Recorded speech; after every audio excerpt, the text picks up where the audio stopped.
Okay, good morning children. Today's our session is about tenses.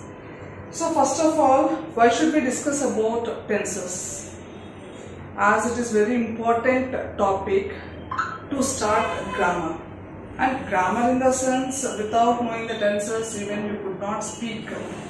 How to speak, what to speak. You might have vocabulary in your hands, but you cannot know that when to use what and how to use these words. And if at all we take present tense, past tense, future tense, we know only about these three tenses. But when we should use present tense, when shall we use past, when shall we use future, that is not known to anyone until and unless we know these situations. So let us start our session today with tense. What is tense?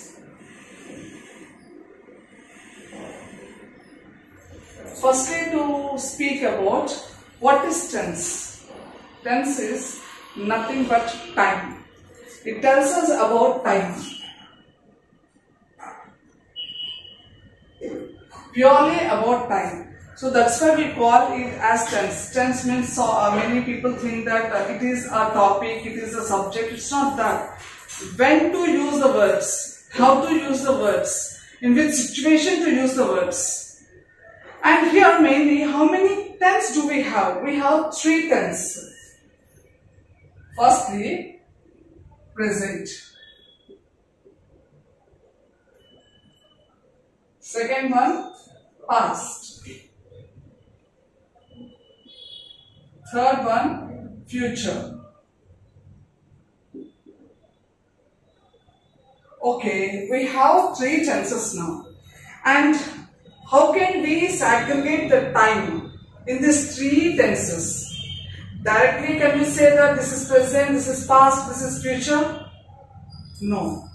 Again we should know a particular appropriate timing. To know that we need some help. So for that we take the help of four subforms which support and help these three tenses. What are they? Simple, continuous, perfect, perfect continuous.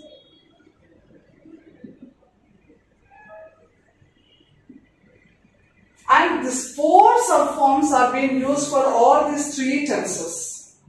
For example, to say, if we take present, simple present, present continuous, present perfect, and present perfect continuous. Next, if we speak about past, even it is used for all the past, like simple past, past continuous, past perfect continuous tense. So simultaneously for future also, simple future continuous, future perfect continuous tense.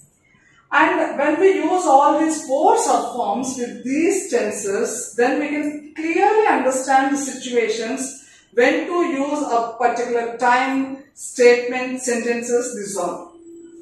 Likewise, let me just take, for example, this simple.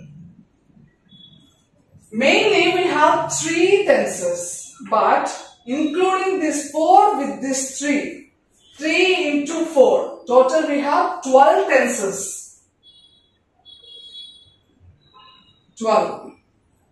And in that today, just for example, I would like to go with simple tense. If I speak about, I'm not going to discuss more into detail. For today's session, I just wanted to go with only situations.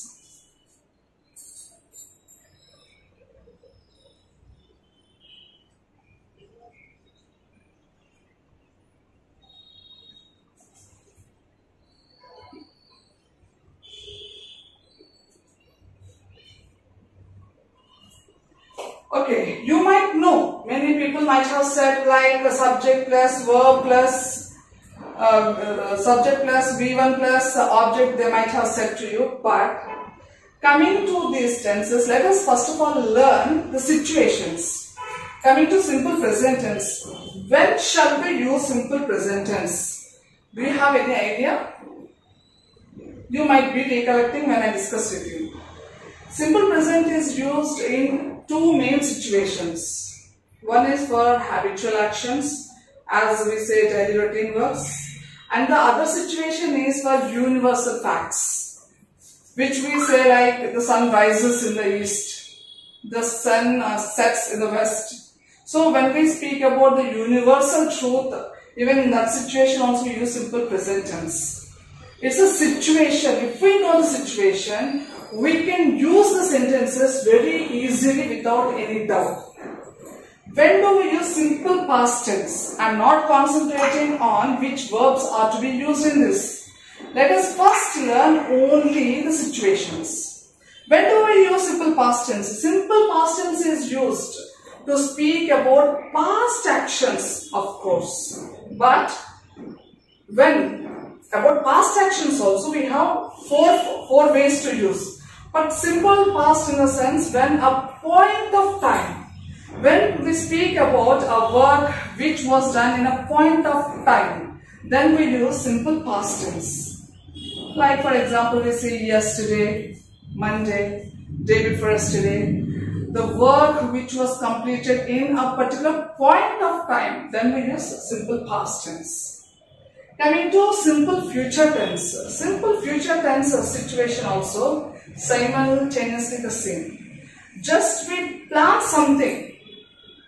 You might go or you might not do. That doesn't matter. But we plan something for tomorrow or day after tomorrow. Even then again it speaks about what are you planning for a time. It's not about a complete period of time or it's not for a lengthy time. It's for a short time. What are you going to plan for? So these three are the situations when we use simple tense. Now if you come and see, to write a sentence, the very important thing is agreement of a sentence. What is it? Subject, verb, object. These three are important to understand, or else you can say subject and predicate. And coming to simple present tense, how do you identify that so and so sentence is in simple present? We can identify it only through the verb pattern. Only verb pattern decides whether it is a simple present tense or simple past tense or simple future tense. So here, verb pattern, main verb we say. In that, main verb that we use is V1. V1 form is present form. The short form is V1, but we are supposed to say verbs. V1 form is present form. And here, coming to helping verb or auxiliary verb. Helping verb or auxiliary verb which supports it to mention the time. That is do or does. When we go into details, then you understand. When shall we use do? When shall we use does? Next, coming to simple past tense, here we use main verb will be V2. V2 means past form. And auxiliary verb will be did. In the same manner here, simple future tense, main verb will be V1. V1 in the sense present form. Why here main verb is V1 and there also main verb is V1? Then how can we identify that this is future tense and this is present tense? Here we identify it by using auxiliary verbs. Here auxiliary verbs are do or does, and here auxiliary verbs are will or shall or can or may.